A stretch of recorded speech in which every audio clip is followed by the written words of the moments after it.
The interstellar medical station orbiting Neptune served as a neutral zone where species from across the galaxy could receive treatment. It was here that Medical Officer James Parker found himself working the night shift when the emergency alert blared through the silent corridors. Incoming patient, docking bay 3, critical condition, announced the station's AI. James grabbed his medical kit and rushed to the bay. The station was understaffed, a common problem on the Outer Rim facilities. As he arrived, a small vessel with Trallan markings finished docking procedures. The hatch opened, revealing a male Trallan carrying a small, limp figure wrapped in a thermal blanket. "Please," the Trallan's voice translator crackled. "My daughter. Help her." James rushed forward as the Trallan placed the bundle on a gurney. Unwrapping the blanket revealed a young Trallan girl, her blue-tinted skin pale and her breathing shallow. Multiple lacerations covered her arms, and a deep wound on her abdomen oozed purple blood. "What happened?" James asked, already scanning her with his medical tricorder. "Mining accident. Our colony on Triton. Equipment malfunction," the father explained. "I tried other medical stations first. They refuse us."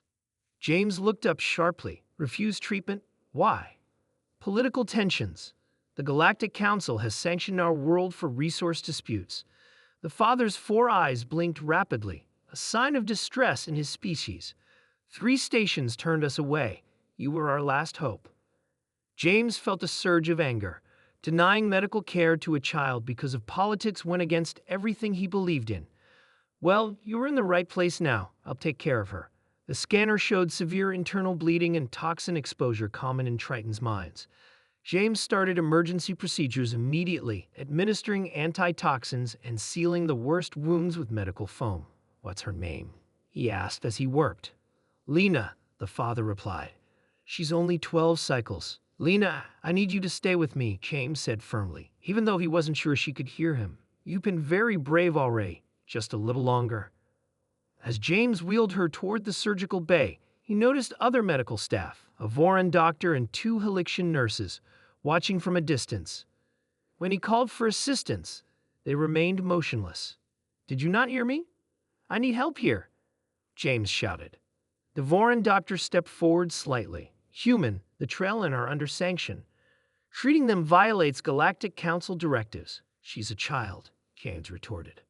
"Rules are rules," one of the Helixian nurses added. "We could lose our licenses." James stared at them in disbelief. "Then I'll do it myself. Just stay out of my way." For 6 hours, James worked alone in the surgical suite, fighting to save Lena's life. He had studied Trallan physiology during his xenomedicine training, but their triple-lobed heart and complex circulatory system made surgery challenging. Twice, he nearly lost her, but each time he refused to give up. Finally, as the station rotated into Neptune's shadow, casting the surgical room in the planet's blue glow, Lena's vital signs stabilized. James collapsed into a chair, exhausted but relieved. She would need time to recover, but she would live. When he emerged from surgery, he found Lena's father sitting alone in the waiting area. The alien stood up quickly, all 4 eyes focused intently on James. "She's going to be okay," James said. "She'll need to stay here for at least a week, but she'll make a full recovery." The Trallan made a sound that didn't translate, but James recognized it as a sob of relief. "You saved her when no one else would try. How can I repay you?" "There's no debt," James replied. "This is what I do." Over the next week, as Lena recovered, news of what James had done spread throughout the station and beyond.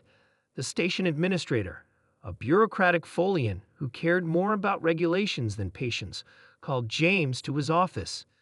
"You've put this station in a difficult position, Medical Officer Parker," the administrator said. "The Galactic Council is displeased." "I don't work for the Galactic Council," James responded. "I work for my patients. Your human sentimentality is noted, but rules exist for a reason." "No rule should ever prevent helping a child in need," James said firmly. "If that's what the Council believes, then perhaps humans need to reconsider our place in it." Word of the incident reached Earth, where the Human Alliance was already growing frustrated with the political games of the older spacefaring species. James found himself unexpectedly at the center of a diplomatic incident that highlighted the fundamental differences between human values and those of many council races.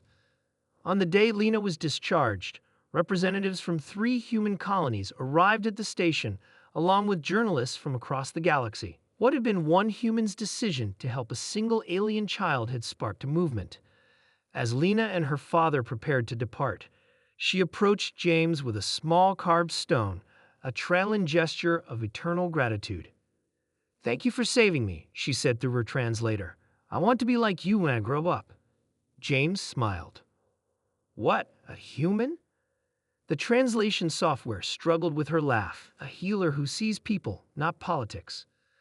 The story of the human medic who defied the Galactic Council to save an alien child became a rallying point. Within months, human medical ships were dispatched to sanctioned worlds, providing care regardless of political status. Other species began to join them, inspired by the simple, fundamentally human belief that compassion should transcend political boundaries. And it all began because one human medic refused to turn away when everyone else did.